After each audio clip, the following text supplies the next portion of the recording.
Ladies and gentlemen, big hairy news.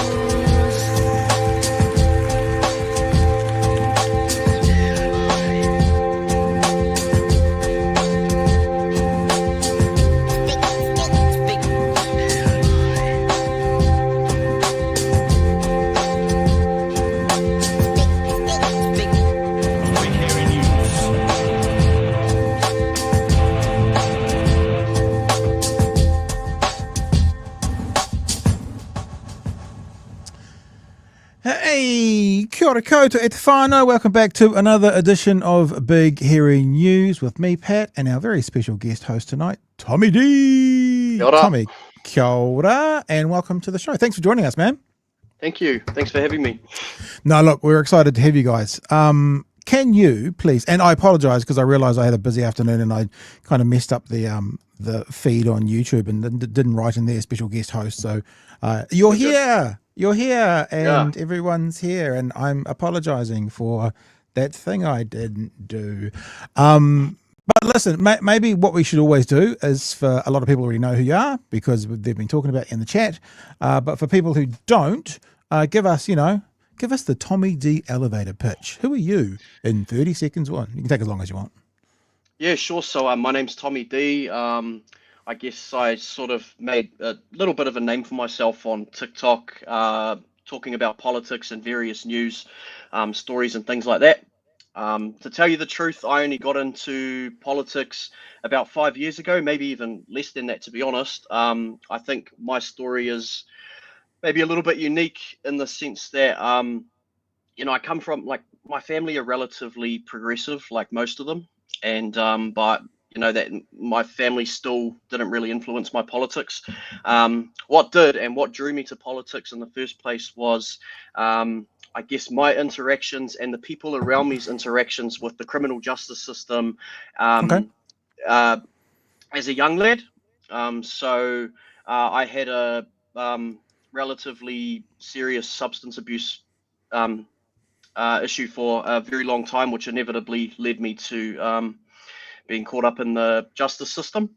While throughout my endeavors with the justice system, I noticed various injustices and things that I sort of, looked at and thought that's not very productive or constructive, because ultimately a lot of these people are just going to go on to reoffend. And this is especially within the prison system. So, but at the time when I noticed these things, I just kind of told myself, like, well, I mean, obviously I'm going to be biased because I've been put into this system, this situation against my will. So, of course, I'm going to have biases. But basically, a lot later down the track, fast forward a bit, I got clean.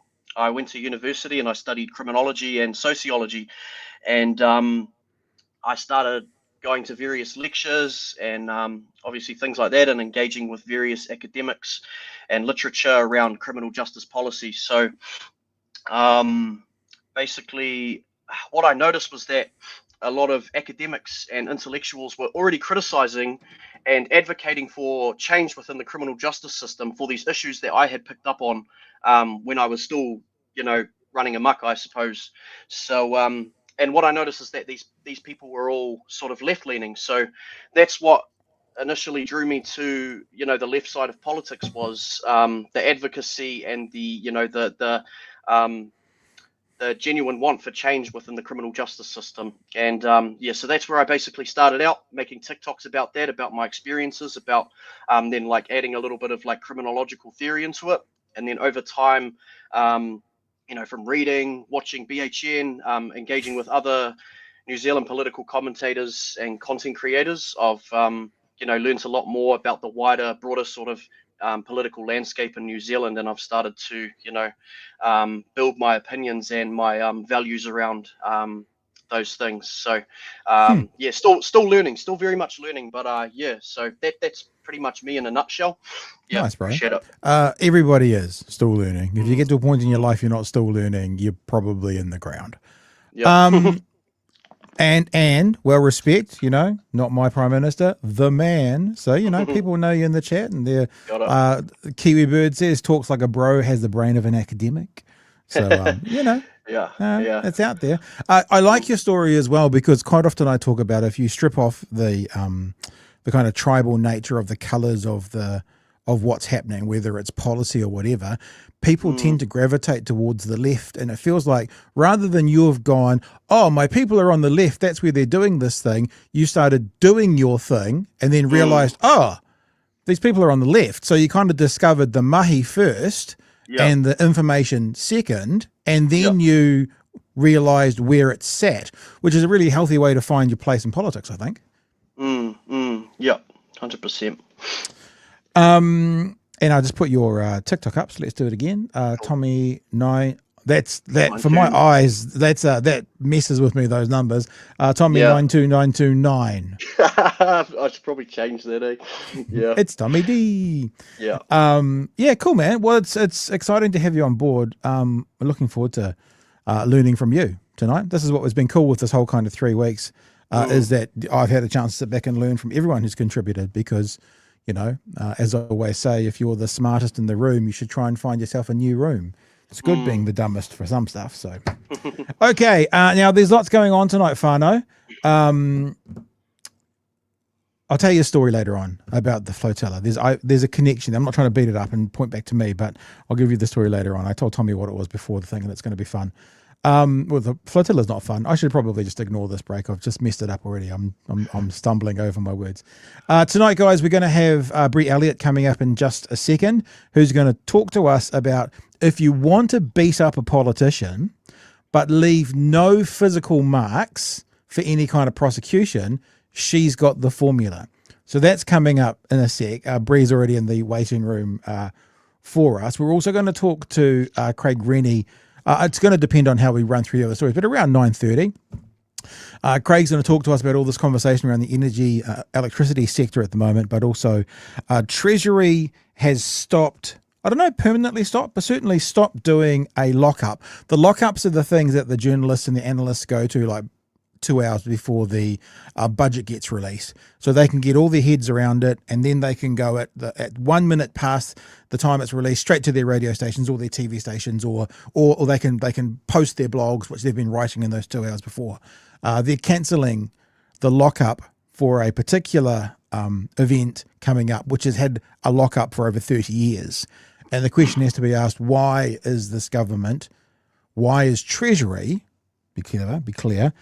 Cancelling this lockup. Is there any influence from this government? We'll have a bit of a squiz at that. And also, I want to have a look at what's happening between toitu, tiriti and Te Pati Māori at the moment. Now, just a heads up, when I say have a look at it, we probably don't have any more information than what was sort of on the news tonight, because it is talking a lot about internal conversations and that, but it's good to put it out there. It's good to start the conversation, you know. We had Debbie on with us last night, and if I had known about this story last night, we would have addressed it, but we didn't know, so we didn't. And we'll have a look at that as well as we go through the evening, along with some other bits and bobs as well, including I have had a fascinating afternoon on Twitter. Whew, it's been an interesting one. Those people are still out there. The microchip people are still out there. We'll have a look at that for a bit of fun later on as well. Let's kick off the show, though, by welcoming back to the show, I think technically was our very first co-host, I think. We'll check with that. It's hello and g'day to Brie Elliot. Kia ora, Brie. How are you, mate? Kia ora. Hi. It's so cool, Pat. You have Tommy D and Brie today. Love that. I might go. You guys can run it, yeah? I'll just leave. That'd be nice. Have a night off. Were you our first? Were you our first guest host? Yeah, I think you were. Oh, you probably had Paul, maybe? No, I think you were the Monday. I think it might have been the Tuesday. Maybe it was Anyway, you broke the mold, and I've seen you kind of hanging around in the chat a fair bit there. What have you been thinking of the co-hosts? Because I know you've seen a few. Yes, I've been loving it. It's so cool to hear other voices and just to have people coming together to try to socially educate people as much as they can. I just think, it's beautiful to see. Yeah, I think that one of the reasons we wanted to do this is for, and this is where I might as well put up Citizen Gold's daily message for the next 443 days at most. Thank you for the super chat. I think we need to unify on some level and get our messaging out there. So this is all a part of it. It's all a part of what we're doing. Now, anyway, Brie, I don't want to say you committed an assault today or yesterday, but there was a bit of a scrap with Chris Bishop online that actually I've seen Tanya Waikato talk about and other people as well. So I thought rather than me kind of plodding through what you did on your Facebook page, maybe we'll just get you on and you can tell us all about this big scrap you had with. Now, I also heard that, I could be wrong in this because there's been several people I've seen who have posted something about it, that you got Chris Bishop to take something down. Is that right? As a part of this? Oh, did I? No. Okay. Maybe not. Maybe not. What I'd heard was that people couldn't see his comments on my on a thread, and I was like, oh, that's really weird. And people were sending me screenshots, and I was like, I can still see them. And I think he just went through and blocked a lot of my followers. Because that's free speech in action. Yeah. Kia kaha, national. All right, man. Hey, tell us the situation. Give us the rundown. Basically, give us the audible version of the post you've talked about. Yeah, of course. So obviously, I'm a constituent in the Hutt South. So Chris Bishop is my MP, and I've noticed over the last few months, really, that he's been posting so many photos, like outside businesses that have been either open for months, like Mitre 10, or which he had no help in putting there, or a restaurant that has opened nearby that most families in the Hutt South probably can't afford to eat at. And it was just really grinding my gears. And he did the exact same thing again. He posted himself at a cleaning company or something like that, just kind of sitting on tractors or something, not really contributing much to my community. So I just asked him simply, do you do anything? Or do you just take photos with people? See, there you go, the cleaning thing. And he responded to you directly and with which haste. Is great. Yes, because you want your local MP to obviously answer you and speak to the people that he represents. And he replies being like, I don't know who you are, but you don't know the Hutt, and I think you can see it. There you go. He says MPs visit local businesses all the time, core part of the job. I enjoy going to local restaurants and try and highlight them. So is going to local events. Your major complaint seems to be I go out to events. Slightly odd complaint, as most people I talk to say that they expect their MP to be out and about. As for melling, shows how little you know about it. Not sure who you are, but you clearly don't understand the Hutt. Have a great day. So the Melling interchange in Lower Hutt is a big $1 million project that was started under the Labour government in 2020 as part of the New Zealand Upgrade program. So obviously Labour organised all of that funding and everything. Chris Bishop's taking credit for it. So it's just another example of him not actually providing any tangible outcomes that he's provided for my community. And I just really wanted to highlight that, we see that, and it's really sad, especially for the young people. So you asked him, did he ever actually do anything or just go to local business for photo ops? Well, I have 7 ministerial portfolios, 2 young kids, and I'm a local MP. Try my best to manage it. To which you said, sounds like you should request delegation for some of those portfolios and give yourself a bit of a break. I enjoy being busy. Yeah, it's funny, isn't it? Because it's like if you don't know who you're talking to, you might be, and it's not saying this is you, but you might be talking to someone who could be quite a problem for you, just to basically go, who are you again? And even to say that, I mean, that's a bit like saying, don't you know who I am? I don't know who you are, which is a bit awful.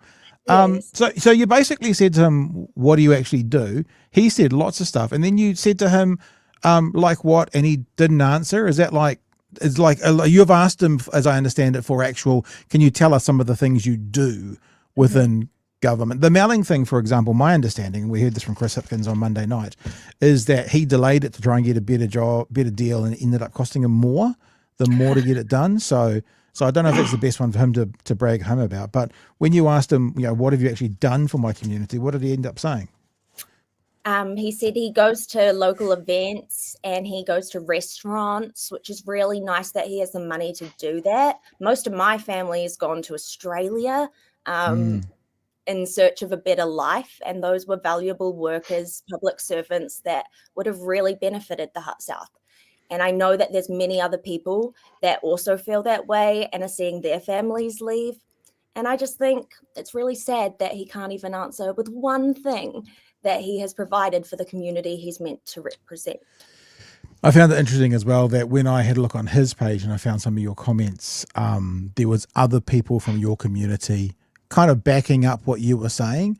I'm not suggesting he is a grifter. A grifter implies someone who earns money off almost being fake in what they do. But there was the element of you don't do anything, you're in it for the pay packet, blah, blah, blah, blah. So there were some defenders of him as well, but there were several people in there that were sort of having your perspective of who Chris Bishop is in Hutt Valley. Yeah, I've lived here my whole life. I've been involved in the local community. I've been in local theatres in Wainuiomata, in the Hut, in Porirua, all over Wellington. So I talk to people that are in these situations, and clearly he doesn't. And it's just so frustrating. And if I have to do it, then fine. Tommy, I know this is a bit of a kind of direct questions to Brie, but have you got any thoughts or comments on this, or anything in particular to do with this could also involve a conversation around what politicians do in their own electorates as well? I mean, I think it's great. Like the fact that you're clearly getting under his skin, because aside from like what us content creators seek to do, which is socially educate people on social media, we also want to get their attention, and clearly you're doing something that's hitting a nerve. So yeah, it was awesome. I went back and had a look at the whole interaction before I hopped on, and it was just like, I do heaps of things, and I go to all these places, and it's just like, oh yeah, cool, bro. I thought it was hilarious. Yeah. Kiwi Bird has got a song for you, Brie. It's Move Bish, get out the way. Get out the way, Bish, get out the way. I never thought of that. You might have to go. What do you call them? National anthems. Hey, you call them national anthems? You might have to go and do one. Before you leave us, Brie, thank you for jumping in. It kind of feels quite we've come full circle in the whole kind of 3-week period. So thank you for being a part of that.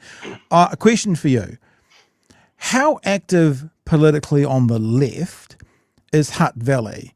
And I asked this question because we've just done a whole bunch of merch, and we're doing our You Can't Bomb the Truth Away merch at the moment.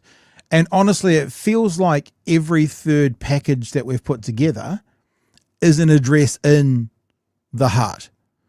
And it's surprising to me. I mean, this is anecdotal evidence, so it doesn't really mean anything, that you'd have a national MP in an area where, as far as kind of sending out merch from here to all of New Zealand, it would be not just the most per capita, it's probably the most of any one area is Hutt Valley. Is there a secret? Is there something in the water?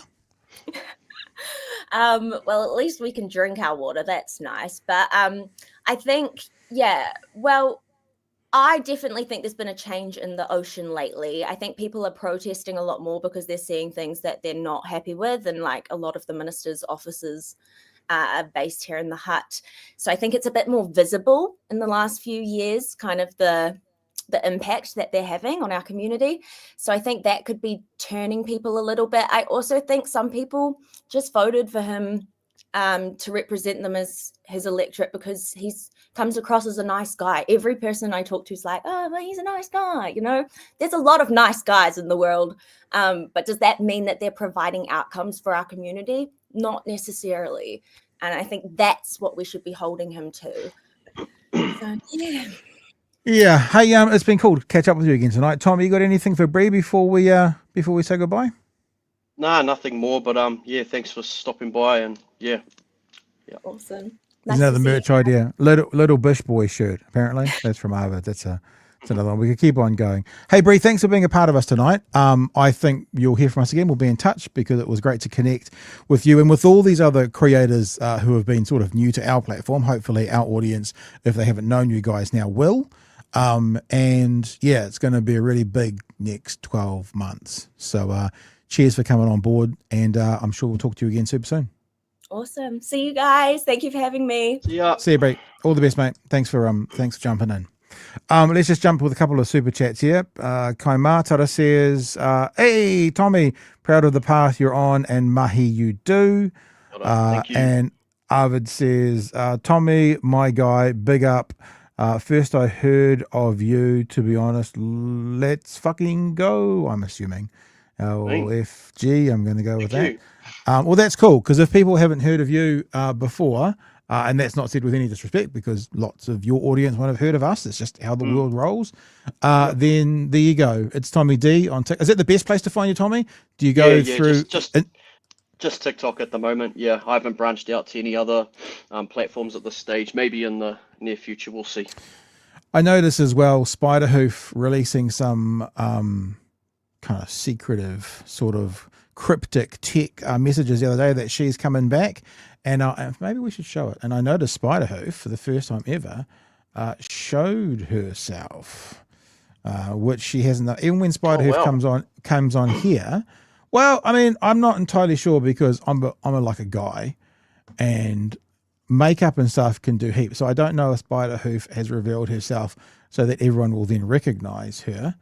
But Spiderhoof has come up with a slightly cryptic, well, not really so cryptic. Hello, folks. What's been going on in the world? The National Party New Zealand First corruption, that we put together. Interesting stuff. So I'm going to fade that down so we don't get kicked. So there you go. Spiderhoof on the way back as well. So, yeah, lots going on, and there's going to be a really big 12 months. Tell me something, Tommy. As a creator, as a content creator, do you have sort of a weight of responsibility on you? Do you feel like there's something that you need to be doing to be a part of like what we're doing to try and educate? Does that weigh on you? Yeah, 100%. I'm a busy man as well. Like I work full time. I recently became a father, so I did tune out of politics for probably a few months, and during that time, like, it definitely weighed on me. I was like, I should be keeping up to date with what's going on, despite all of this, but I just everything just felt so negative, and it was such a those early stages into having a newborn. I just couldn't cope. So I try my best to just keep up to date with what's going on and make content where I can, but it's not always easy for me, but I do my best. I've just remembered I should be texting Craig and tell him to jump on. So I just texted Craig now and tell him to jump on. Yeah, it's interesting, because there is that element of a responsibility. You're feeling a responsibility. I think it's a good thing, though, because if you didn't feel sort of responsible, you would treat this like a hobby. And I know, so for people who are working full time and stuff, it kind of is a hobby, but on another level, it's an important one, So so we gotta get out there.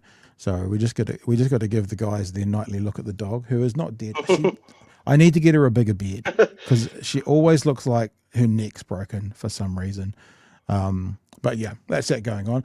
Whilst we're waiting for Craig Farno, just a reminder, if you want to be a part of what we do, the easiest way to do it is to jump on board patreon.com/big hairy news. I've got a lot going on this weekend. I'm not entirely sure whether we have the ability to do a meetup this week, but I will at the very least definitely plan to have one the following week. So Saturday at the latest, we will be planning a meetup online for people who are paid members.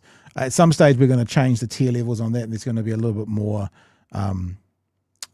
little more freedom for some of the higher tier people. That's sort of how it works. We've never done it that way, but we thought we for next year we're gonna. And jump on board, be a part of it. That's the way you can also do it. And as we've also said, another way you can be a part of 2 minutes is what we do is to jump on board the store. Now you might not like to know this, Tommy. I haven't told you this. See up the top of the shop, we've got Big Hairy News, we've got Locked Out, we've got Front Line. Sorry, that's not the shop, that's the store. What we're about to do is we're going to have a new tab here that says Friends of the Show. And nice. I'm assuming it's fine with you guys. I haven't asked anyone's permission, but I've told the Yoan that all you guys, we want to link to you. We want to have you available for people so they can come here and you can find links of the show. You can find you can find Tommy. If you can't remember Tommy's thing, you can come to bhn.nz and we're going to have a new tab here, which is nothing to do with us. They're not our products, but they're friends of the show that can also be connected through us because we want to show you where we are. And finally, just before Craig comes on, the store is open and is running. You can't bomb the truth away. We're doing donations to medical aid for Palestinians up until the end of this weekend. Just because we do need a cut-off point till we then hand it out. We're going to leave the things in the store. They're going to be available as far as permanently can be. But the fundraiser will finish this Sunday evening. So if you want to get yourself a T-shirt or a hoodie and also support medical aid for Palestinians, then you've got till Sunday evening, Sunday night, midnight. bhn.nz/shop. And, of course, all the other merch is there as well. And there is new merch on the way as we speak. There's a couple of things out of stock, like the 8 packs of stickers are out of stock. We're all working on getting those refilled, but that's where we're at the minute. Big Olby says, friends of the show, very cool tab. Yeah, it will be. And I would agree with Loki's mum. Congrats on being a dad, Tommy. Thank you. It's really nice to see friends of the show in chat too, to be honest. Yeah, that's what I was saying to Brie. I've seen her a couple of times in the chat. It's nice to be able to build the community, and not the BHN community, but the community. You know, it's like the content creator community to be a part of what we do.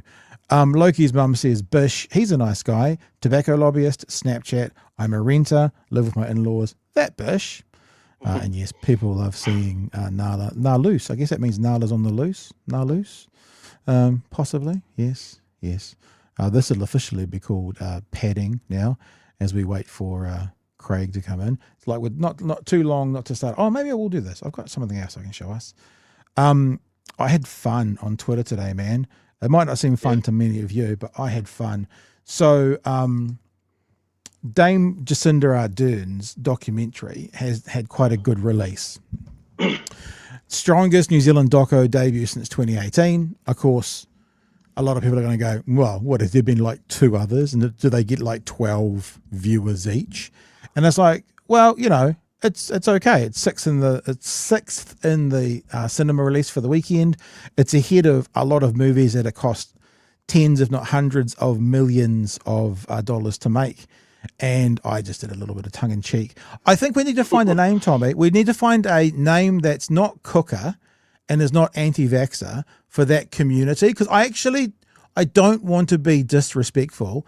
I want to be able to identify that group somehow when I'm talking about them. Because I want to say, ruh-roh, that community, anti-Jacinda's, still evidence that she's hugely popular in New Zealand. Your narrative doesn't seem to be better. And I'll tell you what, man, they came out of the woodwork. Someone asked, showing data from 2022 as to how unpopular she is. Not sure what 2022 had to do with it. It even got into the conversation around myocarditis, 1,000% increase. Like they came out of the woodwork. And I did spend, I don't often do this, but I did spend a little bit of time showing like what myocarditis has done for the last 20 years. Yes, there was a bump in COVID because guess what? COVID caused myocarditis to increase. But as you can see, it's trending back down again. And if you have a look at the numbers of this one, you see where myocarditis did spike in COVID, it's still below 2007. So even in that spike of myocarditis, it's a lot less than than Yeah. like the first 10 years of this decade. So yeah, they came out of it. And I thought of this saying yesterday, you know, it's something I used to say a lot, haven't said in a while, but today reminded me of this. The old saying, for those that believe, no evidence is needed. For those that don't, no evidence is enough. So being able to say to people, look, here is the evidence to disprove what you're saying. And then they just go, well, where did you get your evidence from? I don't believe that.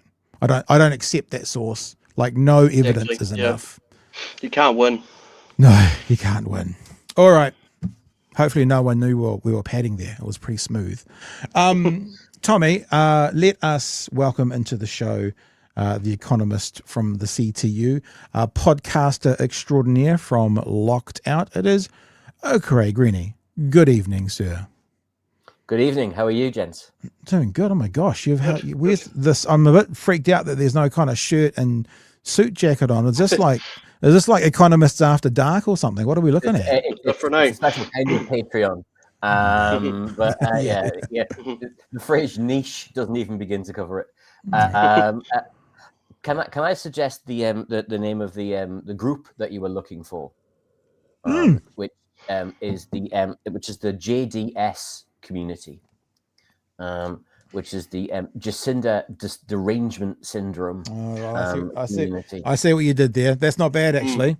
I know this is taken from Trump, but that's not bad. I'm thinking, but look, honestly, I wrote that tweet today, and I didn't want to use the word cookers.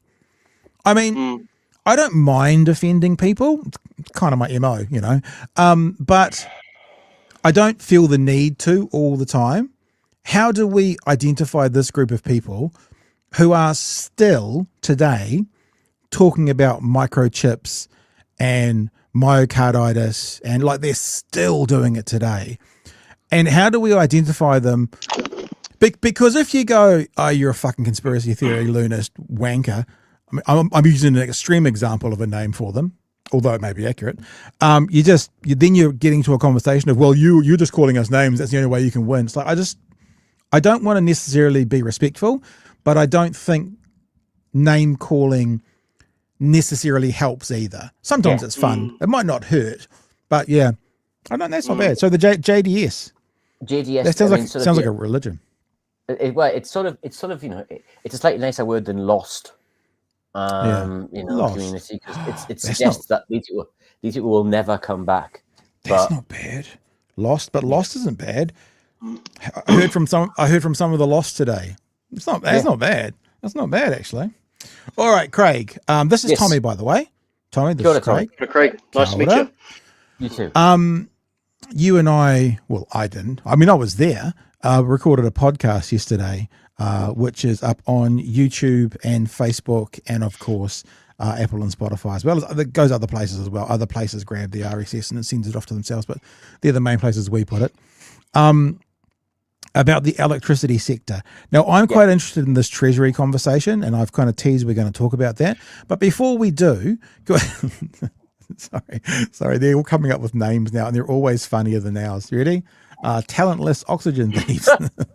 So TOT. There you go. TOT, the tots. Oh, don't mind that either. I'm jotting that one down. The tots. TOT. Okay. Sorry, I'm back again. Can we maybe give people a bit of a nutshell, a bit of an elevator pitch, a bit of a, and I'm not, you know what I mean? I'm not saying literally in 60 seconds or less, but to explain what's happening in the electricity sector at the moment, what you guys are putting out, because it seems to me that there's a lot of stuff going on. There's what the CTU has done. There's what you guys are talking about. There's some recommendations made that the government's ignoring. It's all very kind of blurry at the moment. Can we bring it back into focus? I'm sure everyone else understands, but maybe just for me. Maybe I just need a bit of a hand. Well, if anybody does understand, I'd love to hear them, because, to be frank, there's a lot going on in this space. First things first, electricity pricing is, frankly, out of control. So electricity prices went up 11.4% on average last year, and they've gone up over the past 3 years just shy of 20%. Now, that's an enormous leap. A big part of that problem is that we're not generating any new electricity. So we generate the same amount of electricity we generated 10 years ago. 44,000 gigawatts a year, right? And it's roughly the same amount of electricity, renewables, as it is everything else as it was 10 years ago. Nothing much has changed, except the population has gone up by 1 million, except the economy is 30% in real terms bigger. And so that electricity is having to go further and further, and it's getting more expensive, which means that the average New Zealander uses 13% less electricity than they did 10 years ago. But part of that's a good thing, eh? Part of that's like because we've got better fridges, we've got more economical heat pumps. So part of that is also natural attrition that we're using less. Because it does sound very strange to think about our population has gone up by 1 million out of 5 million, so 20%. Yet we are using almost on the dime the same amount of electricity every single year. And the challenge here is that you did right. So some of our devices become more energy efficient, and that's fabulous. But we also have more electric vehicles.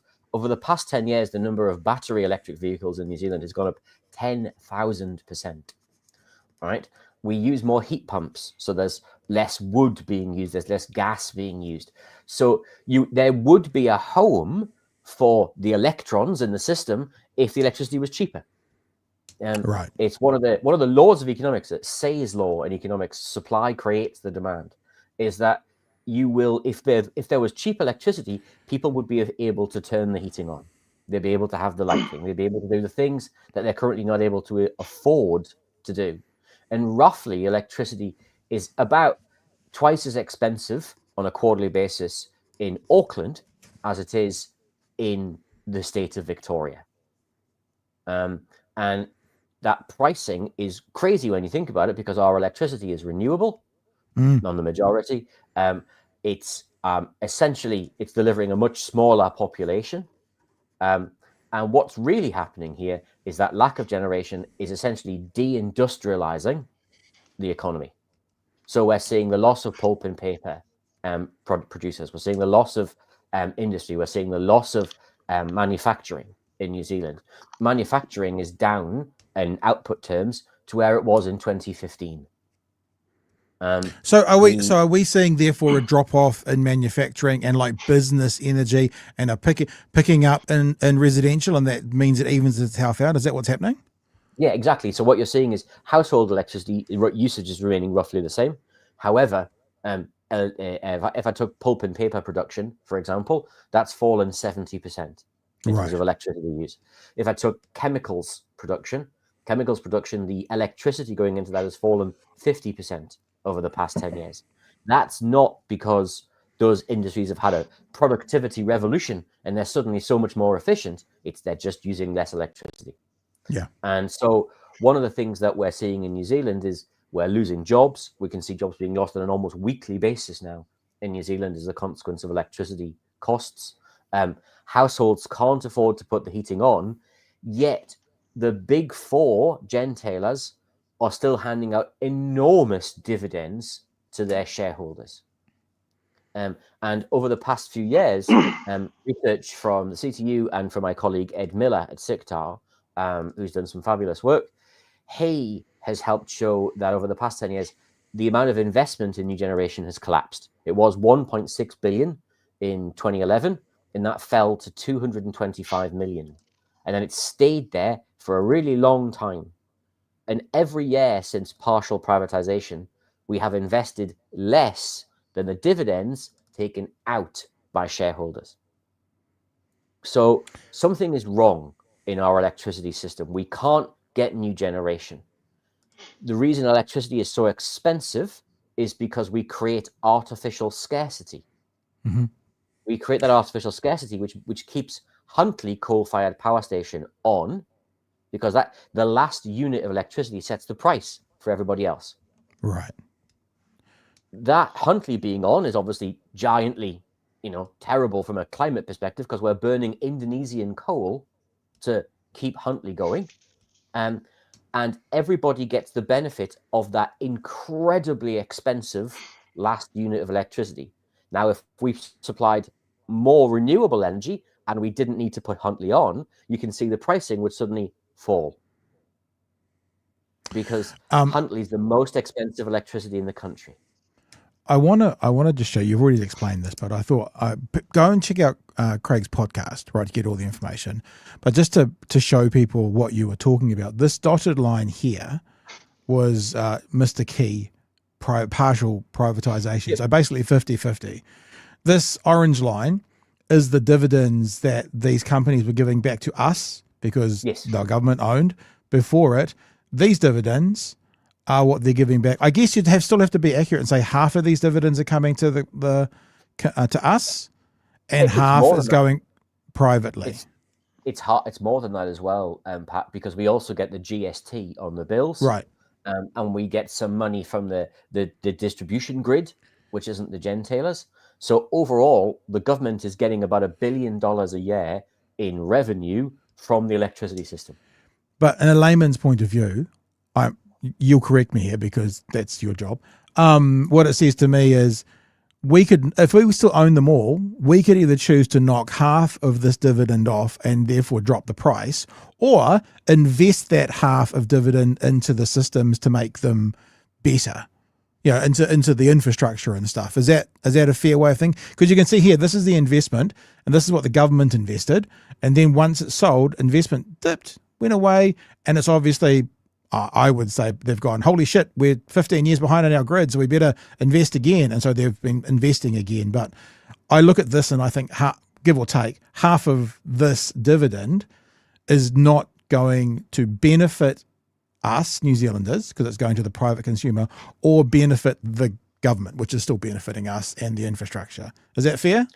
That's absolutely right. Essentially, before partial privatization, we were investing more than we took out. After partial privatization, we're taking more out than we invest in.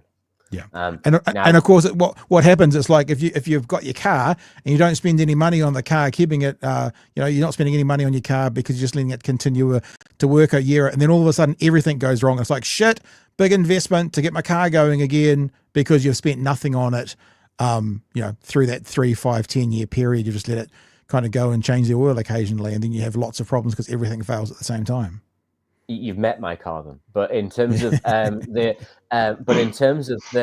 overall system, you're dead right. Essentially, where we've underinvested for years, or the generators have underinvested for years, shareholders have made huge profits on the way through, and now we're facing a crunch because we need more generation. We need more renewable generation. We certainly need more renewable generation in the future if we're going to manage climate change. But yet we're managing that on the back of shedding jobs and poorer households not having the electricity that they need at a price they can afford, which means colder houses, which means we all pay more in health costs. We pay more in housing costs. We pay more in every other way. So that's there's real life consequences to this. Craig, I should shut up now, and we should invite Tommy into the conversation because you and I have been gasbagging for so long. Tommy, you got a question or comment around the electricity stuff for Craig, and then we'll go on to the part about Treasury. Yeah, sure. So, thank you for that, Craig. I appreciate it. This isn't a topic I'm particularly well versed in, but I knew we were talking about it tonight, so I did read a couple of articles and took in what I can. A lot of it goes over my head, though. I'm not going to lie. But I guess was there an instant recently where Christopher Luxon had denied a bill going through on renewable energy or something along those lines? There's been a few changes where they've essentially got rid of needs to generate certain amounts of renewable energy, and they've certainly got rid of a lot of the price transparency in the space. We at the CTU have a really simple solution, and he says because he's got a prop, and it's this one here, which is hang on. We did this for Deb last night when she held a book up. Ready? There you go. Show us your prop. There you go. You got a publicly owned energy. So essentially, we take this problem and we make the electricity system publicly owned again. We take the profits that we're making from the energy companies and we use that to buy back all the shares. Love that. So it doesn't cost us anything. The companies now face the right incentives. If the companies make really big dividends, then guess what? They go back into public ownership faster. If they choose to make smaller dividends and make more investment in generation, which benefits everyone, we're all better off. So that's our proposal. And in the short run, direct those companies instead of generating huge profits to say, our goal as the largest shareholder in those three big firms is for you to generate new renewable, cheap electricity for our country. And importantly, to stop seeing electricity as a center of profit and to start seeing it as what it is, which is a public utility. It's just like water. We should be using it as a tool of economic development, as a tool of industrial policy, to make sure that households, that vulnerable people can have the heating on when they need it, not just when the electricity market says it's okay.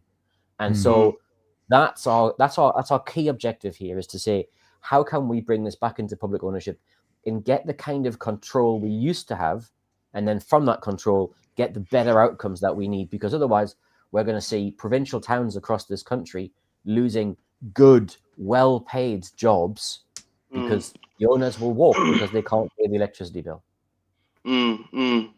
Nice. So it's essentially just moving away from privatization back to the public And treating it as a utility, right? Yeah. And that's the thing, is that instead of it being something where a market where we go, how do we create supply and demand? How do we deliver a profit margin out of this? We say, how do I make sure there's enough electricity in the system at a reasonable price so that everybody can benefit from that electricity provision? Cool. Have you crunched the numbers? Because I would think someone's put in the chat, I think it was Dave, that they took 1.4 billion in dividends out last year. So let's keep that 50% margin. That means it's 700 million to the private consumer, 700 million to us, whatever. To buy a business worth $700 million, you might pay 4x. There might be a $4 billion sale for $700 million worth of profit. So you say use the dividends to buy it back, but it wouldn't just be 1 year of dividends to buy that back. What would be the formula? So what would be the formula for buying it back? Have you done those numbers? So it depends on how quickly the companies go back into the system, because if you take faster dividends at the beginning, then they get back into the system faster. It's about $13 billion that you would need to buy them back all in. But it's funny because it's not a linear, it's not a straight line, because it's compound. It sort of goes up in a hockey stick. And so it depends upon how quickly you choose to do it. You might choose not to use all of the money of all the shares in 1 year, for example. Or you might choose to make strategic decisions to ask them to invest in new generation rather than just buying the shares back in 1 year. I mean, you know, there could be hypothetically a government that gave away 14 billion in tax cuts. There could be a government that would reorientate that back and have it paid off within 4 years. That would be it's just an idea. I know it's a bit off the top of the dome, but crazy out there, crazy thinking. All right, Craig, listen, we've probably held you longer than we should, but quickly give us this heads up about what's happening with Treasury. There's a lockup that's not a lockup, and then why is this happening? So for the real ultra fans of fiscal policy, there's we all are. It's a burden. But in terms of there's three fiscal events in the year: the budget, economic and fiscal update, or the budget, the half-year update, which happens at Christmas time, and then the financial statements of government, and that happens about now in October, and that tells us what's happened with the audited accounts of the government over the past year.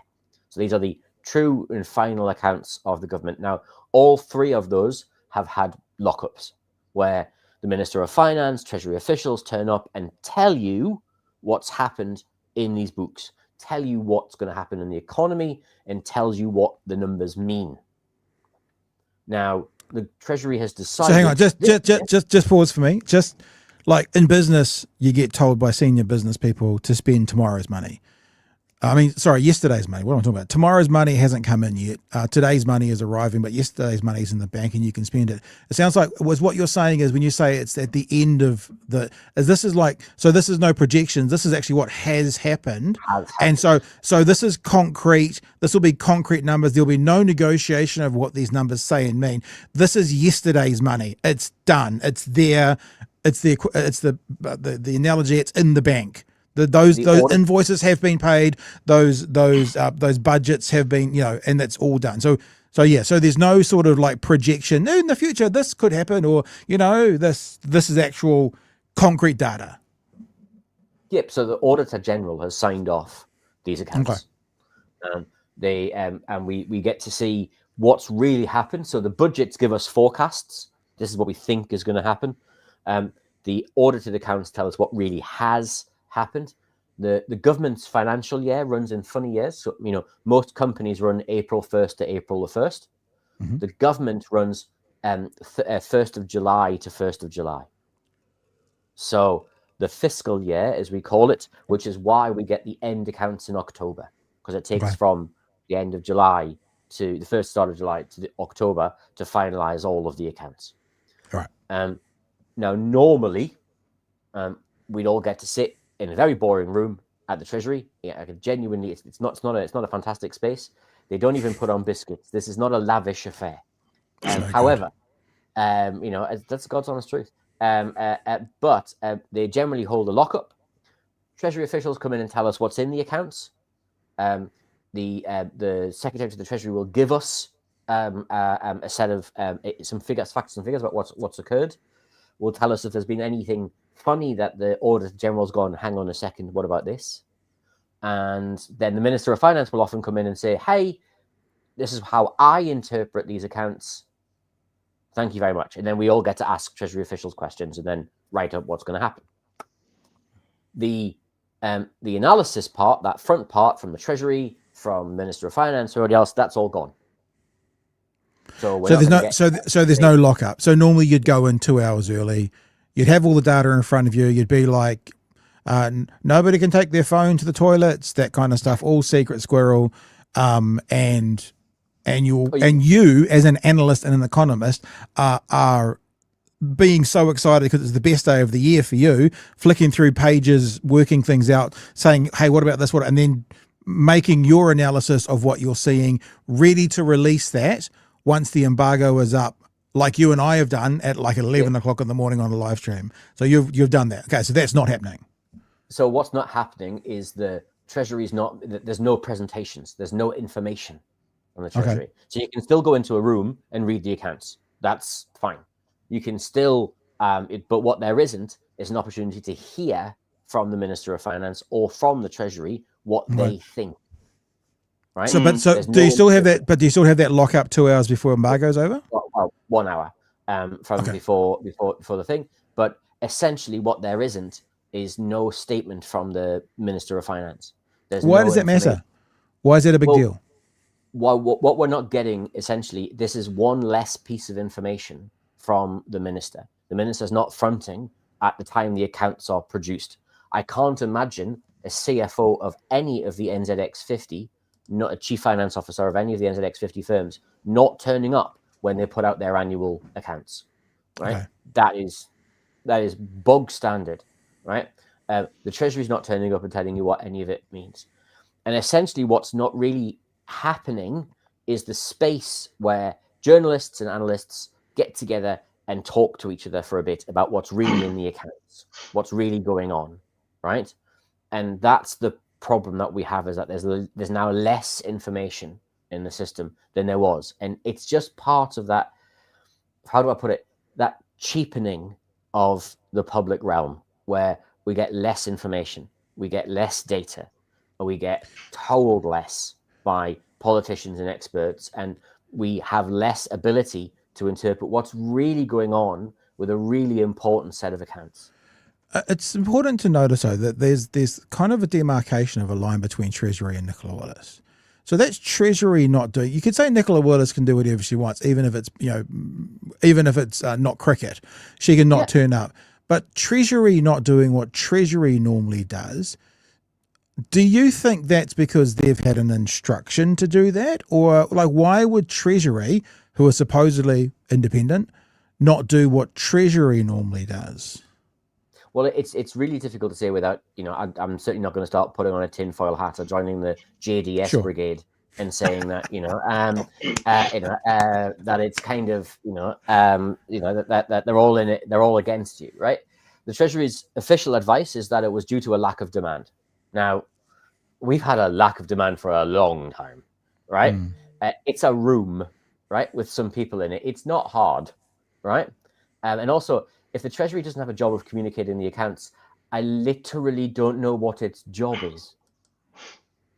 Yeah. So there's kind of there's a real challenge here, and again, it's just that cheaply debate. But what I would say is that there's a confluence of things that makes you think, right? So today, for those watchers in Wellington, the front page of the Post had the Treasury Secretary Ian Renney on the front page, telling everyone there was no money, and sounding an awful lot like the Minister of Finance.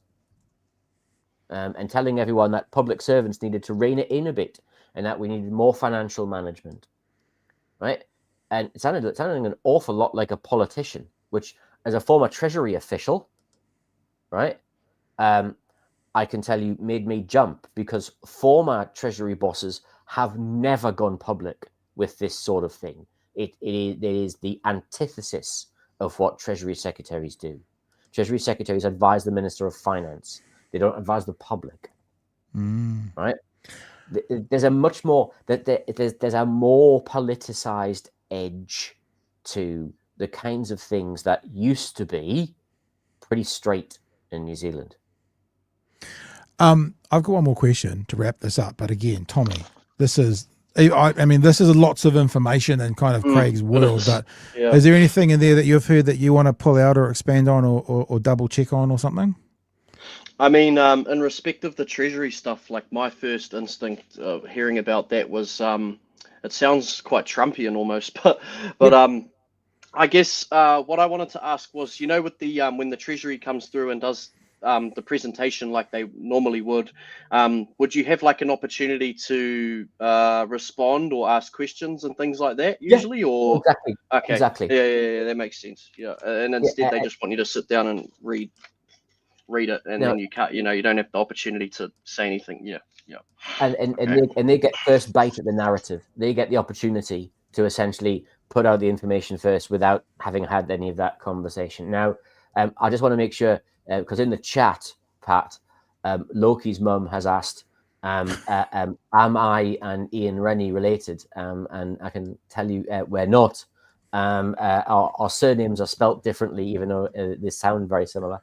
But in terms of this story, my concern is just that we're getting little bits of the information keep being removed.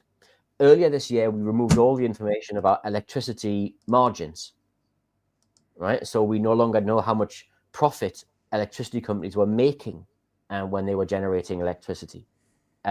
We've removed information about the child poverty measurement. So the Child Poverty Reduction Act requires us to produce information on child poverty numbers. The book that has that has gone down from about 20 pages down to 3. And we've just got rid of all of the information about what the government's doing about child poverty. And far out. There's all of these different areas where it's that cheapening of the public debate, so that the government can get its message out, and that's it. There's no actual information to have a better conversation. Yeah, so that was I was doing 3 things at once here, but just checking into what you've just said there as well. The press conference that there's no analysts at, is that what we're talking about as well? Well, certainly there's no statement from the Minister of Finance and there's no statement from the Treasury telling us things that we can then question, because it's just, here's the book, now go away. Yeah. Look, if I hadn't have got a message from the ghost who lags, I'd be concerned. But the ghost who lags has done a superb chat, and we have to mention it after you talked about your no bickies. The ghost who lags says, Nikki, no cakes. And I think, that's top. Like, for all these problems we've had, without this conversation, we would not be having that top tier comedy right now. So it's almost worth it. Almost. Not quite, but almost. No, but in all seriousness, Craig, what does that mean? You guys the government's going to have its narrative out before you guys get to analyse it, and you're going to follow along 2 hours later and have to try and break through the, what do you call it? The flooding the zone that the government will be doing with these numbers to make sure that they get their narrative out first. Pretty much. And we'll all be working with less information, and we'll all be working with less insight. And that doesn't help anyone. And particularly in something as complicated as the annual accounts. And so the challenge that we face is that it's not so much now. The government will be what the government does, right? What I'm really concerned about is how we rebuild that trust and that information in the public system. Because it's only when we rebuild that trust and that information in the public system, people will feel confident that government's actually working for them. And it's the stripping away that information is actually part of what's causing people to lose trust in government and causing us to lose trust in the institutions we all rely upon in New Zealand. Yep. Craig, thank you for giving up some more time. If people want to dive more into the electricity stuff, the podcast Locked Out with Craig Renney is on Apple, it's on Spotify, it's on YouTube. If you're watching us on YouTube on the Big Hairy Network, it's on this network, and it's on the Big Hairy Network Facebook page as well. You should go check it out. Because I tell you what, if nothing else, there's at least 3 more graphs, and you saw how good that last graph was, and there's like 3 more, so it's worth getting into. All right, Craig. Hey, thank you for coming on. We appreciate you giving us some of your time, and we'll touch base again super soon. All right. Thanks so much, gents. Have a great night. All the best. See you later. No night. I just said no night, like I was saying good night to one of my children. Did you hear that? No night.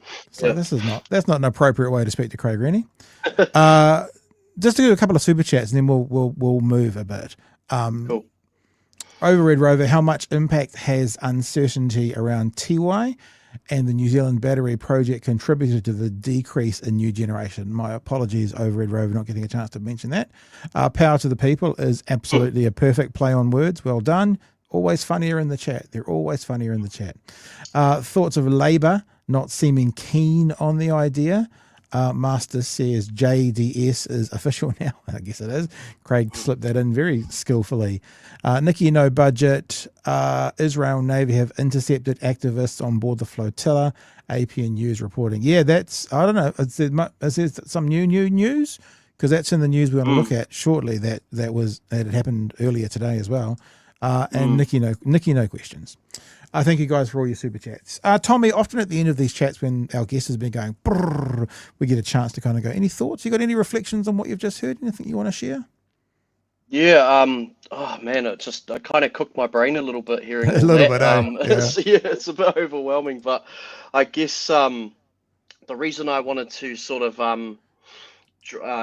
refer to some of the recent interactions with Christopher Luxon around renewable energy and stuff is because it just what's been happening just kind of reinforces the fact that these guys, this current government, they're always just going to side with the lobbyists and the corporations as opposed to like actually doing what's in the best interest of us ordinary everyday people, which it's just something that I'm really interested in is how politicians like this convince ordinary people to vote for them, because we all know that it's a very limited amount of people, a very small minority of people that actually benefit from all this money just going to corporations and not being regulated. Yeah, it is bizarre. It's this idea about voting against your own self-interest. It seems to be more prevalent in places like America when you get, the poor rural folk voting for the likes of Donald Trump. But I think it's a trend everywhere. I think that it is something that we see in every country. The people voting against their own self-interest. It's a bizarre one. I don't know why. And I mean, if we're going to talk about this in a bigger picture, I might go, actually, I can understand when people are going to vote for the most vulnerable in society. Now, they might not be voting against their own self-interest, but they might be voting to give another person, more of a chance. So against their own. I get that. But when you have people who might be the vulnerable ones voting in groups and for people that aren't going to help them at all and are actually going to help the opposite end of the spectrum, it's bizarre. I don't get it. I can't. I don't know why, but it's bizarre. Me neither. Yeah. All right. Okay. Maybe we'll move. I was having a look to see if we could see what was going on with the Flotilla, and there's no live imagery. Obviously, this is a part of it at the moment. This is, I think, what do they say? This is the Gaza Flotilla breaks Israel naval siege, heads to Palestine enclave as IDF detains 13 boats. That's been up for quite a while. Yeah. So we'll come. That'll be the last story we do. We'll do that in 5-10 minutes because Brie has already just texted me as well saying there's actually some breaking news on the toitu to tiriti one. So let's do that. And that there's been I kind of said at the start, we can't really, this is just all a bit of inside. We can't really, and there's been a media release. Whilst we've been on, there's been a media release. So thank you for that, Brie. So let's get to the story and then we can go straight to the media release. Te Pati Māori has been blasted with allegations of a toxic environment and a leadership model akin to a dictatorship. The claims are made by the spokesperson for toitu te tiriti. The group is now moving to cut ties with the party. Political editor Mikey Sherman explains. It was the largest hikoi ever seen at Parliament, one that saw Māori and non-Māori stand united. And we support the treaty and we think what David Seymour's trying to do is outrageous. Te Pati Māori was heavily linked to the hikoi, led by the son of one of its MPs. The Māori nation has been born! Now Eru Kapakingi says the movement, Toitu Te Tiriti, is cutting ties with Te Pati Māori. We've really learnt as a kahui the importance of maintaining that independence, and now we've gotten to a point, okay, we really need to just... I was watching this. I'll give you my monologue. I was watching this on the news tonight and I went, there's nothing wrong with a group kind of going, we have to be bigger or spread better than just one political party, even if we align with that political party so well. And I'm not saying this has happened. It's like Greenpeace needs to do more than just work with the Greens. You know what I mean? They have to do more than just that. And I was thinking to myself, I was hearing a bit of hubbub through the day and it sounded like it was a bit, kind of antsy here. And I was going, this sounds... I can understand.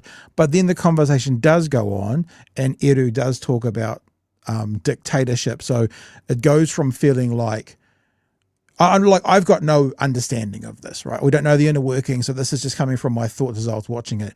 It goes from being something you kind of think, I can see that you need and want dependence to be a broader church for impact, but then it does get into these words like dictatorship and stuff like that. And it's, I won't even say it's concerning because I don't have the details, but it's certainly interesting to watch. Make that clear that no political party owns Toitu Te Tiriti. Yeah, see that. Kapakingi was Te Pati Māori's former vice president and took aim at the party's leadership, calling it problematic. It's very much a model that is a dictatorship model. It's not a rangatiratanga model. Right. It's not a consultative wānanga model. It's not a tikanga model. It's a model of the leadership's way or the highway. He says decision-making is centralised to the party's co-leaders, President John Tamihere and his daughter and Rawiri Waititi's wife, General Manager Kiri Tamihere Waititi. I had to sit with myself and ask myself, I can call out every other party, but even though I know there's some bad stuff happening in Te Pati Māori, why am I not speaking out? Eru Kapakingi is the son of MP Mariamino Kapakingi, recently demoted as the party whip without warning. That's something that the world knows and has seen now. But there's a lot of hidden stuff and there are a lot of stories that aren't mine to tell. Te Pati Māori's Tākuta Ferris recently criticised non-Māori volunteers campaigning for Labour's Peeni Henare, saying Māori seats are for Māori alone. It's untrue, but it's also giving entitled, right? That one party is claiming a monopoly over Māori seats and therefore Māori voices. While the party co-leaders apologised for the remarks, Eru Kapakingi says it's a sign the party is out of touch. Just because you've gained some influence through votes and some mana through votes, your people can take that away just as easily as they've given it to you. Shots fired as Te Pati Māori comes under the microscope once more. So we'll just leave that there for the thing. So Te Pati Māori in the last, 10, 15 minutes have released a press statement, which we'll go to shortly. But I'm a bit like, what do you hear Eru, a lot of what Eru you hear saying is like, no, of course you should be able to criticise any of that. Feels normal. But I also then kind of go, we don't know what's happened. This feels like this needs to be, as Māori would say, kānui te kānui. It would be a face-to-face conversation, not through one news. Because you know what's going to happen tomorrow. David Seymour is going to be running with this. Hobson's Pledge is going to be running with this. This is going to damage I think the broader sort of work of Māoridom, which I'm no part of, but I can see from the outside what's going on. Tommy? Yeah, that was my initial thoughts as well. You know, that obviously you got two entities, and one is, you know, operating within the system, and one is sort of like operating outside of the system as like a watchdog. And then you've got, you know, one of those entities, the one that's within the system, like essentially telling, treating the other one as its lapdog. Whereas I feel like, you know, it was sort of inevitable that worlds would collide at some point, and that there would be a break, there would be a sever there. But yeah, this other stuff that's coming out, I don't really know what to make of at this point. Like, because I kind of thought like, oh, you know, this could be a good thing, because I feel like a movement like toitu te tiriti, you know, should be able to operate outside the government and call out all political parties, including Te Pati Māori, when they drop the ball. But, you know, if they're sort of like stuck together, then there's a bit of like a conflict of interest there, I suppose. 100%.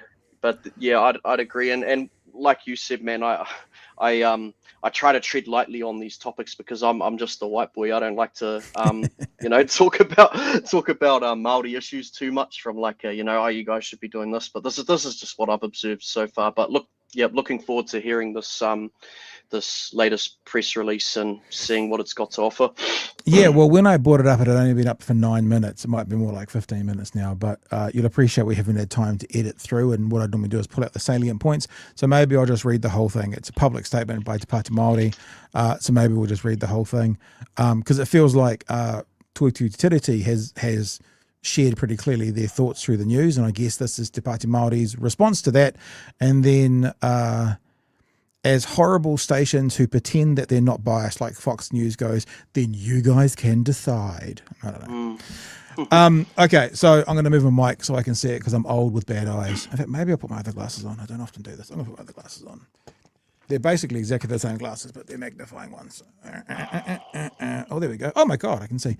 Tēnā koutou katoa.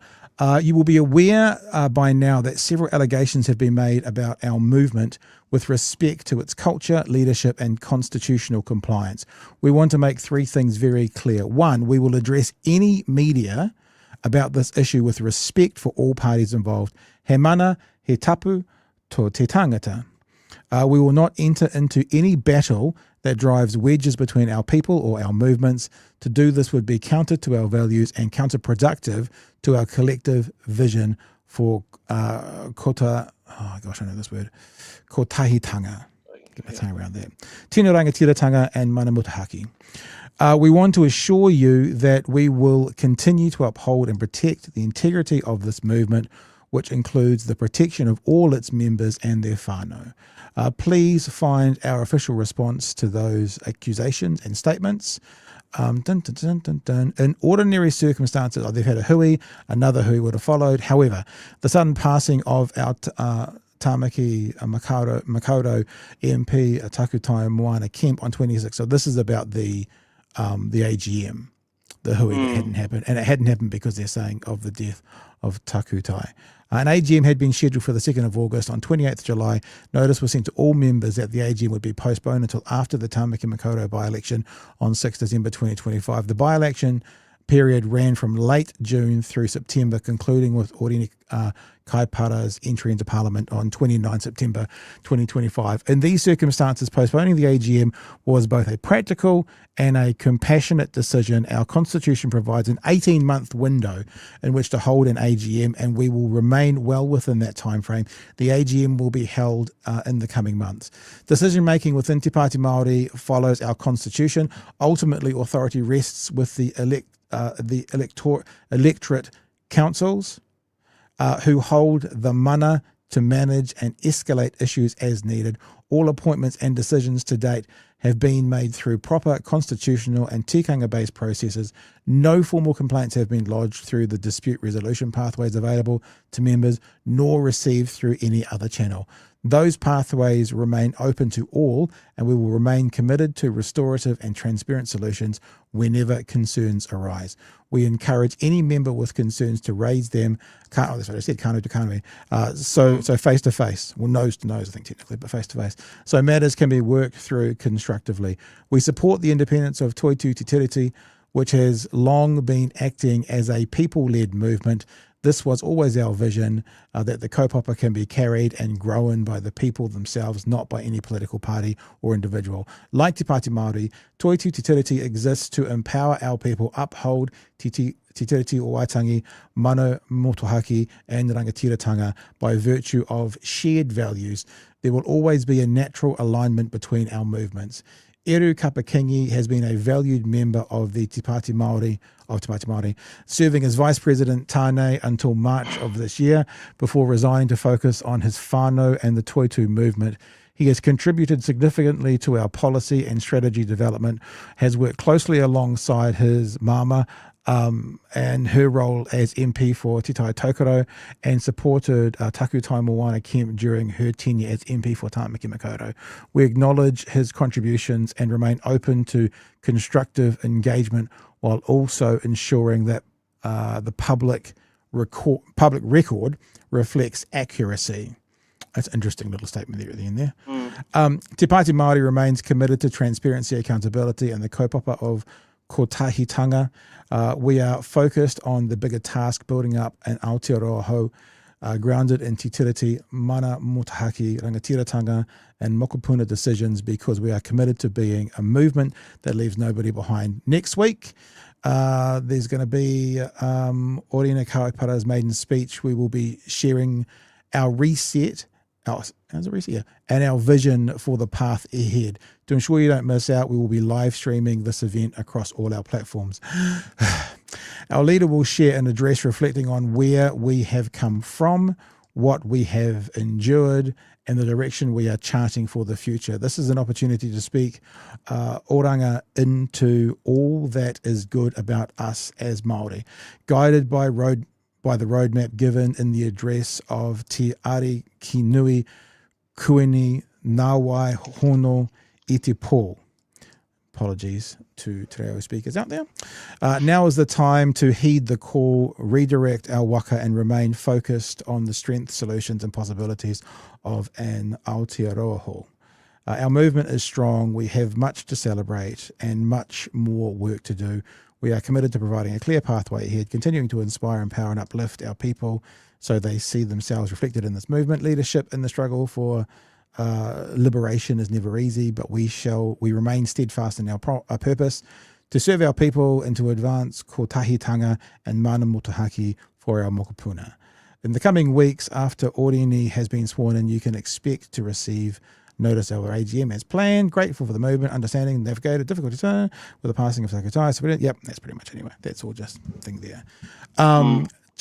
So there you go. I just had my worst nightmare as a dyslexic person, reading for 7 straight minutes. I don't know what to think now, because that didn't sound unreasonable either. What Eru said didn't sound unreasonable. What the response was didn't sound unreasonable. Wait and see.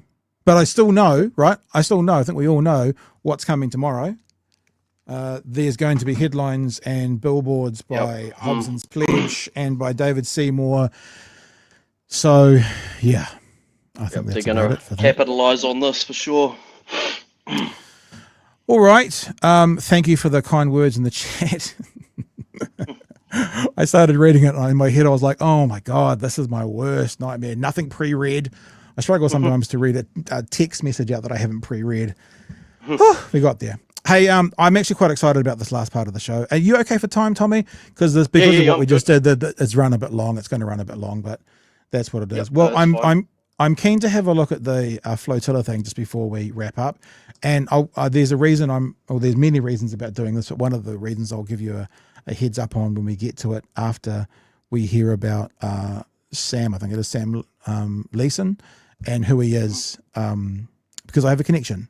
And I'm hopefully going to be able to use that to get us a bit of a conversation going about this. So let's first of all go to 3 News and hear Sam Hayes cover the story. The father of a Kiwi teenager believed to have been detained by the Israeli Defence Force says he couldn't be prouder of his son.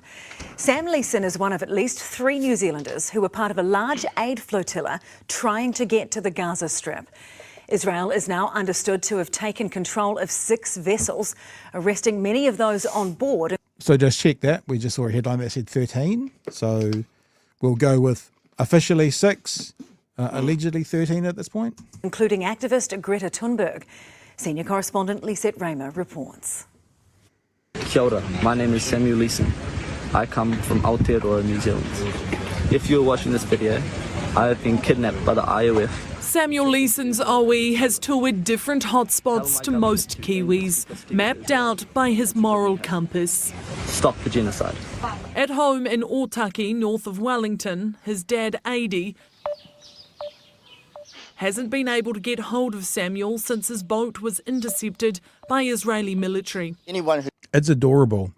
See in the background there, Adi's got the family album out, obviously showing the news guys pictures of his boy, which is lovely. Isn't it lovely? Yeah. Get hold of Samuel since his boat was intercepted by Israeli military. Anyone who's been a parent of an 18-year-old will know that they're completely compliant and always do what they're told. He's a young man who's got his own mind and a big heart, and he's trying to close the gap between what he believes and what he does. Adi has followed with pride ever since his son gave up a Moroccan adventure to join an aid flotilla. Sorry, I'm just going to go back. Because if you actually have a look, talking about 13, 1, 2, 3, 4, 5, 6, 7, 8, 9, 10, 11, 12, 13, 14, 15, 16, 17, 18, 19, 20, 24, 25, 26. There could be like close to 30. If, I'm assuming all these boats are it. They look like they are, but there could be, 20 to 30 altogether. Yeah, I think it was like 40. Ever since yeah. 40? I think it was like 40, 42, 44. I heard 40, 42 and 44. Okay. So yeah, one of those. All right. Yeah, well, that looks like it, eh? So we'll keep going. Yeah. The son gave up a Moroccan adventure to join an aid flotilla headed to Gaza, one of the youngest among the around 500 activists. We're a small country, he's a small guy, but he's, I think, punching above his weight. But overnight, as they neared the coast, this is the Israeli Navy. They were warned to turn back. Any further attempts to sail toward Gaza endangers your safety. The flotilla pushed on. We'll be free from. Just be aware. I know not to try and beat it up, but you can see these guys are sitting in the cabin. The flotilla. Notice that with their life jackets already on, because there is a possibility that they'd be going in the water sometime soon. So the bravery that these people are showing. This is why. And look, I'll tell you at the end. Actually, I'll jot this down at the end, and then I'll tell you what I'm thinking now. Pushed on. We'll be free from the river to the sea. Documenting their progress for their global online audience. We carry only food. And reporting that Israeli forces had deliberately rammed one of the boats and was targeting others with water cannons. In Samuel's last update before his boat was boarded, So it looks like we're going to be illegally intercepted. he expressed concern for the 2 Palestinian Kiwis also part of the flotilla. They are in a lot more danger than I am. Rana Hamida has since been reported by the flotilla group as abducted. Our humanitarian mission was non-violent. And so too has Yusuf Samur. Call out to the New Zealand government, Aotearoa, to ensure my safe release. Adi says he's been told Samuel will spend a few days in a detention centre before being deported home. The beach of Gaza is a frightening place to land, to turn up and trying to help as a young 18-year-old. So, deep down, I feel like this scenario, the way it's played out this morning, is almost the best for Samuel's personal safety. The Ministry for Foreign Affairs has said in a statement that it's expected any New Zealanders will be treated in a manner consistent with international law, and that's been directly... I don't want to kind of be dramatic here, but we have just been watching for 2 years Israel step pretty clearly outside of international law when it comes to Palestinians. Now, I'm not trying to be dramatic and say, so something's going to happen, but, when someone from our government sends that message, you must be crossing both fingers and, crossing every toe, because Israel has demonstrated on numerous occasions they don't give a fuck about international law. So, okay, this has only got about 30 seconds. We'll get to the end. will be treated in a manner consistent with international law, and that's been directly communicated to Israel several times, while adding Kiwis have been explicitly warned against any attempt to enter Gaza by sea. Regardless of what they thought was going to happen, Israel's actions are unacceptable. Intercepting a flotilla in international waters is just wrong. Nelson Mandela's grandson and Greta Thunberg are also part of the flotilla, Wow. the Swedish climate activist among those detained. The high-profile arrests prompting spontaneous protests around the world, including a small group outside the Beehive. Samuel's mate from Pati College urging the government to do more. Yeah, no, I felt really scared for my friend more than anything. And just pretty disgusted as to what's going on. Despite now being down on numbers, the flotilla says it will continue undeterred. Samuel has pledged his efforts won't end here either. Once we get back to New Zealand, then, the mahi starts again. But keep fighting planet, keep fighting for Palestine. All right. So there, I've got more to share, a bit of a tangent, but I think you guys will enjoy it, sort of a semi-tangent. So Tommy, the floor is yours. Any response to the story you've just seen? Yeah. I mean, the thing that I found the scariest was when I heard that Israel, the IDF was saying, "Oh, we've received information that these guys are funded by Hamas," which obviously is more than likely not true. Like probably like 99.9% chance not true. They haven't expressed any further detail on where that information is actually from, but that just kind of made me think like, oh shit, what are they about to do to them? You know what I mean? Because that to me sounded like they're getting ready to they're already getting ready to justify their actions. We've seen them do this with journalists. Anyone that's sort of stepped out of line, you're all of a sudden Hamas, so that's why you got blown up. But yeah, man, it's scary. But something I've noticed is how silent the coalition leaders have been about it, and I kind of think that silence speaks volumes. I mean, it's only been a day, but what are they going to come out with tomorrow? I can see David Seymour coming out with something smug and snarky, to be honest, and I think that's going to set me off, to be honest. Yeah. So let me give you some background now. They didn't say it in the 3 News story, which I'm surprised by. Adrian Leeson is a national treasure. A.D. Leeson, for people who don't know, history lesson, is one of the guys who took down the Waihopai spy base. So Adrian Leeson, in his blood, has this kind of activism. For you guys who are too young to remember, 3 protesters got into the Waihopai spy base area, and then with a sickle, like as in asterisk and obelix, sickle, split the base and took down the dome because they're inflated. They then got taken to court, and they got found not guilty. In fact, I think I'd probably just go back one and go, walk free. They got found not guilty. So there's 80.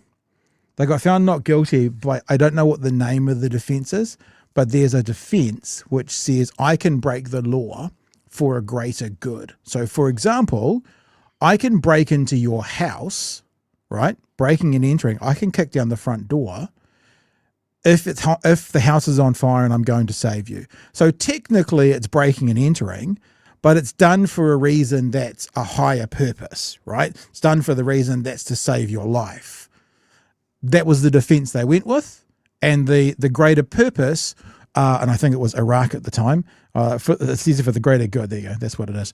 The greater purpose was communications from these, I don't know whether it was official or allegedly, were going to Iraq to help Americans target where to bomb, basically. Now, I'm a little bit unclear on that, but that was the greater good. Now, what I realized when I heard Sam's name for the first time is I know AD. I'm not trying to clout chase here, but I worked with AD. This is Adrian Leeson standing here in the middle.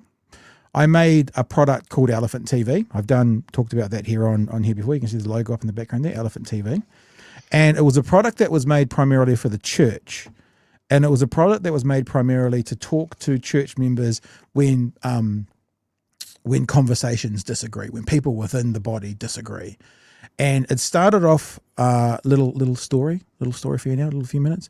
It started off when I was working on ZB, and there was a news item that said there was a American soldier fighting in Iraq, and this American soldier had a come to Jesus moment, a road to Damascus moment, whatever it is, and he realized as a Christian, quote unquote Christian, he couldn't shoot and kill anybody anymore, and so he started the process of getting discharged, and he got an honorable discharge because he refused to shoot and kill because he'd had this awakening. That prompted a night of talkback for me on ZB where I said, can a Christian be in a war and shoot and kill people? And that normally when you do talkback on a nighttime show, you have like 4 or 5 topics and you do one an hour or whatever. That went for 6 hours. That one topic went for 6 hours, and I went, oh, there's something here. And what I found was people were responding and saying, of course, if you're a Christian, you can go to war because it says you got to love your neighbor. And if Australia was being invaded, we'd go and help. And then all the other people would going, of course you can't go to the war because it says you got to love your neighbor. And if you love your neighbor, how can you shoot and kill them? So I was just like, oh, this is really interesting concept. And so I started up this product called Elephant TV. And one of the ones we did was Christians in War. And this guy here on the right, I can't remember what his name is, from Christchurch. He was actually a chaplain in the army. And he was in Iraq at the time that AD took the spy base down. And I can remember asking AD, how do you feel, you've got someone sitting in front of you, that your actions could have stopped communications going to him, which could have caused him to, suffer a negative effect sort of thing. So he talked about being in the army and obviously being a Christian. These are all Christians, right? This guy here was about the just war theory. This guy here is a Mennonite, which is basically another version of being Amish. And then there was Adrian, I think was Catholic. And his group was called the Plowshares. And the Plowshares are basically, and I'm going to play you a bit here. It's a couple of minutes long. The Plowshares are basically this thing within the Bible where you beat your swords. You get a sword to fight with, and you basically reuse it to turn it into a plow. So in other words, you take your weapon of war and you turn it into a weapon of farming. And that's what the name of his group was the Plowshares. Now, I've texted AD a couple of times in the last few years and I've never got anything through. And finally, I realized I probably have got the number wrong. So I called it and it no longer exists. So I sent him an email and I was thinking, I'm going to try if I can get through to AD to get him on and we'll have a bit of a chat, maybe even a one-off special, full interview with AD about this. But the thing I'll play you now is AD talking about why he took down the Waihopai spy base and how we did it. Now, remember, this is a product made for the church, so there's lots of churchy terms coming up. But at that point, I mean, everyone changes, but at that point, at that moment, this was why Adrian Leeson, the father of Samuel Leeson, who is now in Israel, being detained, had that activist action. Have a listen. I wanted to take my beliefs, my understanding of Scripture, and my understanding of the New Testament and the church story, and I wanted to say, what can I do? And I formed a little conspiracy of love where a group of people started to get together to pray and read and reflect on what we could do to prevent one more little girl dying. So the little girl dying was someone in Iraq, because he had told that story, just so we're clear. And having and suffering this terrible pain. And so we came up with the idea of trying to enact Isaiah's vision of a future world. One day our swords will be beaten, hammered into agricultural equipment. That's a dream of Isaiah and the other prophets. And so that was what we decided to do, and we started on this journey. We went into, after a long story of building up to this, we finally got to the spy base. Things didn't go very well. There was a lot of problems. I remember we got to the electric fence. The spy base is surrounded by a 40,000 volt electric fence. And we'd opened it up and we exposed the 40,000 volt electric wires. And then my little voice came through again, and the same with one of my friends. And the little voice said, "Give the bolt cutters to Father Peter." So that's what we did. And it's good if you're doing something like this, to involve a Catholic priest is always good. So he had a lovely prayer, and then we cut through, and then we went in there and we disarmed this spy base in the name of Jesus to stop the machinery of war taking place. There you go, and that's where it cuts off. So that's a little bit about AD and the history behind his activism. And when I went, I was going to tell you something. This is where I learned for the first time that people think about pacifism as passive, sit back and not doing anything. But I learned there, and I think you can see it in the Flotilla, and I think you can see it in the actions of AD, is that pacifism is actually quite active. Pacifism is not sitting back doing nothing. Pacifism has it means you can go out and action things still. I watched again Hacksaw Ridge over the last couple of weeks. If you haven't seen Hacksaw Ridge, oh man, it makes me cry every time about this guy who was a pacifist. Well, the first pacifist ever to be awarded the whatever it is, Congressional Medal of Honor, because he went to war. He refused to carry a rifle, but he acted as a medic, and he ended up saving 70 people in a mass shootout, 70, and he never picked up a weapon. So pacifism doesn't need to be passive. Pacifism can be active, and that's what you see with what AD did, and I think that's what you're seeing with. I don't know if Sam would call himself pacifist. I don't know him, but I'm just saying it doesn't need to be passive. And just to tell you guys, I don't know if I'll connect with him. I don't know if the email's still right. I'm going to try and get AD on for a good hour-long chat, and if we can do it, we might do it as a special or something like that. But yeah, so there's a little bit of background for you guys that no other media source will have at the moment, based around this Flotilla, and certainly the history of Sam Leeson, and probably, if we are a product of our environment and stuff, one of the reasons he is like he is. Not taking anything away from him, but saying that's where his father was. There you go. This is my official sermon is now at an end, Tommy. Yeah, that was awesome. I really enjoyed that. Thanks for that, Pat. That's right. Yeah, pacifism. It's not something I really thought about, because I kind of think sometimes I start to feel like we're a bit past that. Like, how are we supposed to stand up to these psychopaths that are running our world? Yeah. Without force, but here we are with some like real down to earth activists, and it's very clear that the apple doesn't fall far from the tree. Like, I would say that is something that's been inherited through blood. Like, it may not even be something that's been taught. It's something that is like soul to soul, I guess. Yeah. That's how I feel about it anyway. Just so we're clear, I'm not evoking any kind of religious beliefs on Sam or on AD.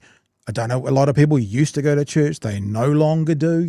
So just so we're clear, I'm not saying that. I'm saying that's what it was then. But I tell you what, people here who have heard me talk, Tommy, know that I kind of dig on those teachings of Jesus, this itinerant brown Palestinian, who went around telling us to look after the widows and orphans. I get down on that. I see socialism and the socialist democracy all over that, and quite often I would look to examples of what AD was talking about and go, that's the kind of example I would happily get behind, as opposed to the this guy at the moment who's trying to talk about getting a New Zealand version of the Turning Point USA put over here. I don't want to follow that kind of version, but the AD Leeson sort of example, I'm down. If there's a club for that, I'm down. I'm okay with that. 100%, and I think, and our Baba makes one beautiful comment about this. The most New Zealander thing to do is pop a satellite bubble with a farm tool. Again, perfect. Okay, guys, let's wrap it up with a couple of texts. So when are we going to sanction Israel? I think that's going to happen in the first 100 days after the next government. just quietly. And James says the Summit Flotilla was illegally intercepted in international waters. Our people were kidnapped. Contact MFAT and Prime ministers to demand their release. Yeah. I said this to my wife tonight, and I know because they break international law, but I'm pretty sure, is it Spain and Italy have a border? I think they do. Whatever. 2 countries in Europe that have a border on the Mediterranean Sea. If there was boats going to, like, if I'm right, Spain and Italy, if there was boats going, or it might be France and Spain, whatever. If there was boats going to Italy, it would be completely illegal for the Spanish to come across and intercept it as it was going to a different country. This flotilla is going to Gaza, and I know we're going to go, well, Israel doesn't obey any law but their own. Yes, but even on that semantic point, it seems a bit OTT. So yes, we'll keep you updated, people. I think it's time for us to probably sod off. Tommy, thank you for being with us tonight. I feel like I've dominated the space a bit much. You got anything you want to share or speak of or anything before we wrap up, before we go off for the night? I think one thing I'll say is I know that I've got people watching tonight, family and friends who aren't subscribed to you guys and maybe don't engage with independent media. So what I would encourage is for you guys to subscribe, continue watching these guys, and if you liked what you heard, and even if you didn't like what you heard, it's good to get out of your echo chamber and get a different perspective. So and this is the way of the future, man. We're 101 subscribers, 101 subscribers away from 20,000. So there you go. Someone can, if you give us one of yours, we'll be at 100, and then one of yours will be at 99. 20,000 doesn't mean anything. Like 100,000, you get a plaque. But they're nice little things. So if you, I appreciate that, Tommy. But also, one of the reasons we wanted to do this with these creators is to expose all of you guys to you guys being who are watching, to all of these guys who are doing other things about. And as I said, up on the BHN site. How do I bring it up? I can't even see. My brain's turned off. Up on the BHN site, there is going to be a tab that we're calling Friends of BHN, and all these guys will be up there who have been on with us up here, up the top here. Big Hero News, locked out the front line here. There's going to be a Friends of BHN that may even be up this weekend. You do know, people who are watching, how we roll. We kind of we put things out as we can. We're a very small group. It's me running this, but there are people helping. And so things take a bit longer than maybe, other quote unquote platforms that get given $2 million from a right wing fundamental group to start their thing off. But, then we've got a real community. And look at how much you all love my dog. What can you pay for that? You can't pay anything for that. All right. I think that's us, eh? I think we've stayed up for long enough. I think we can head off for the night. So kids are back in tomorrow night, whānau. I'm assuming. I don't have anything to do with them anymore. They just do what they want. They've got their own show, basically. Magenta and Emily will be in the house. And I'm assuming we will all see in this chair over here a ginger angry Wookiee on Monday night. I'm assuming that's going to be the case.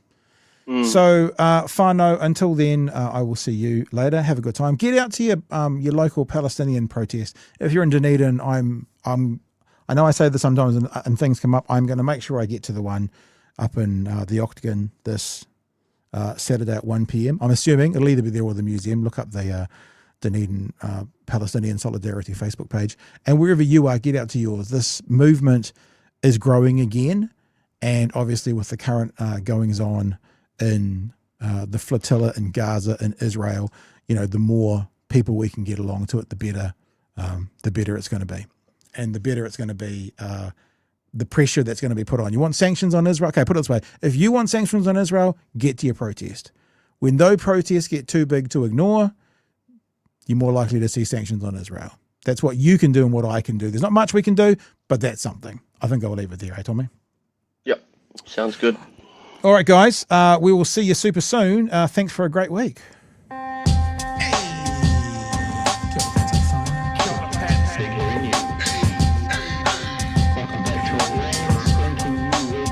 Help us settle a debate, whether it be thoughtful or funny, even if we're all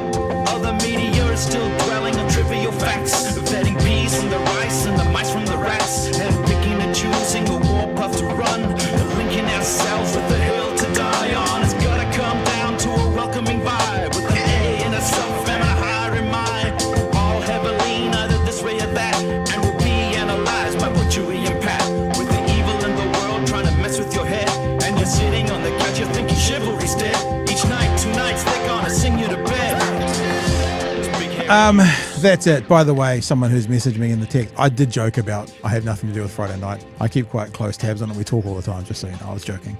Thank you for joining us again, Tommy. Tommy, when we go off screen, stay there. I want to catch up with you at the end for a couple of minutes if you've got a couple of minutes.